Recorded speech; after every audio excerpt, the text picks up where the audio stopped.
মানুষের মূল্যায়ন হওয়া উচিত তার কর্ম, তার আচরণ, তার ব্যক্তিত্ব দিয়ে।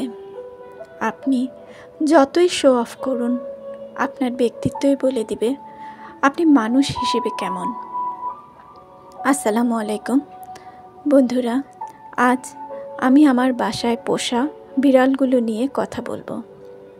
বিয়ের আগে যখন বাবার সংসারে ছিলাম, তখন এই বিড়াল প্রীতির জন্য কতই না বকা খেয়েছি। আর বিড়াল যদি ঘর নোংরা করতো তো আর কথাই নেই, বাসা থেকে বিড়াল ফেলে দেয়া হতো। বিড়াল ফেলে দেওয়ার দুঃখে কত কেঁদেছি তার হিসাবই নেই।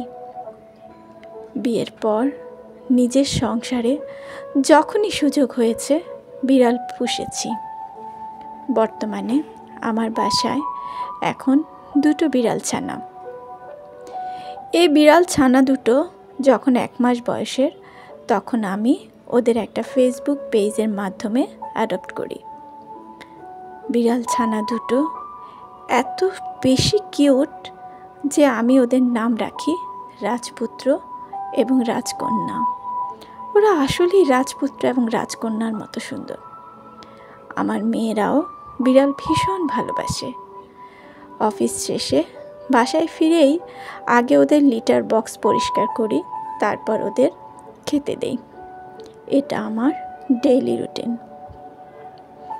আমি মনে করি মানসিক দুশ্চিন্তা বা চাপ কমানোর একটা অন্যতম উপায় হতে পারে বাসায় বিড়াল পোষা। আমাদের নবী করিম সাল্লাল্লাহু আলাইহি সাল্লামও বিড়াল ভালোবাসতেন। বাসায় পোষা বিড়াল ছাড়াও আমার বাসার আশেপাশে কয়েকটা বিড়াল আছে যারা সব সময় আমার বাসায় খেতে আসে। ওরা জানে এখানে আসলে খাবার পাওয়া যাবে। ক্ষুধার্ত একটা প্রাণী যখন আমার বাসায় খেতে আসে, আমি কখনোই ওদের খাবার না দিয়ে বিদায় করি না। সুস্থ সমাজ গঠনের জন্য প্রয়োজন সুস্থ পরিবার গঠন। আর সুস্থ পরিবার তখনই গঠিত হবে যদি আপনি নিজে শারীরিক ও মানসিকভাবে সুস্থ থাকেন। ভালো থাকবেন বন্ধুরা। আল্লাহ হাফেজ।